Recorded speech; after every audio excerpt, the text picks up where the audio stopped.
Photographers have a need to reduce the resolution and size of images for all sorts of projects. If you're a Camera Club member, you're going to need this skill to meet the rules for image size in competitions. So let's use that as an example here, because from within Bridge, we can set up an export preset that will do all of the work for us with a simple drag and drop. Let's go down to the export option, and I've got it down here. Remember, you can move some of these dividers to create more or less space. But within the export option, we've got the opportunity here to create a new preset. Let's do that. Now we've got to go through a few settings, but remember, we only have to do them once. Now the first thing we're asked to do is to give the preset a name. So I'm going to call mine Camera Club. And just below, we're being asked to choose where we want the image to be saved. Now I know some people will save their images to the original file location. I choose not to do that. This is just a personal choice. So I need to select a specific folder and then browse for a folder. Now I don't have one, so what I'm going to do is go to my desktop and create one just for this video, and I'll call that Camera Club as well, just for ease of use, and I'll select that folder. Now we can see that's where the image is going to be located.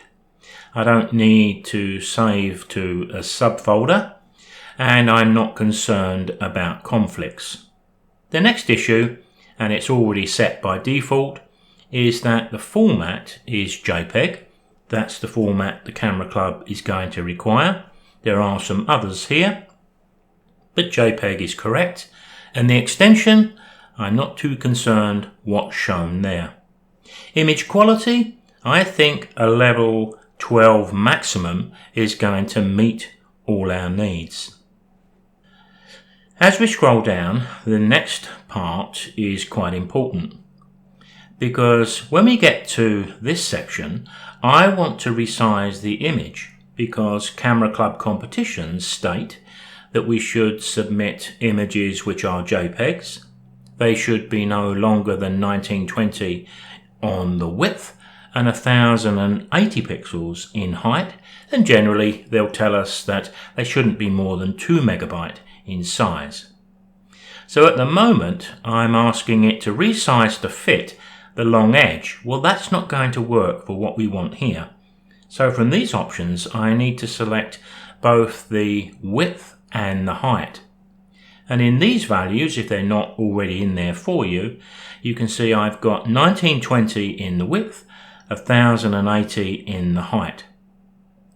Now when we come down further, all that's left is the metadata, and I don't feel any need to change that whatsoever. So all I'm going to do here at this stage is to save my preset, and you can see the preset down at the bottom left. Now as you can see in this folder, I've gathered together a few images to demonstrate exactly what the preset's going to do. Now I've taken the trouble to pick up a more panoramic image, a portrait style image, probably one that's a little off 3:2 aspect ratio, which comes from our camera, so this has had a bit of cropping. Another portrait format, this looks to be about 3:2. Here we have a square, here we have quite a extended panoramic shot, 16,700 pixels long, and this one is also quite panoramic. Now although I'm dragging all of my images from within one folder, that's not essential of course. You could be dragging them from many different locations and drives, and this may be the perfect partner for collections that we talked about in video 12. So let's test this out. I can drag these one at a time, and I think that's probably going to be what happens most of the time. And you can see it's got one job, one file. We have to start the export, but we don't have to do that for one file. Let me select these three and drop them in. Now it's telling us we've got 4 files, 5. Well, I think you get the idea if I select the rest and drop them in. When I start the export, that's when all of the work's being done.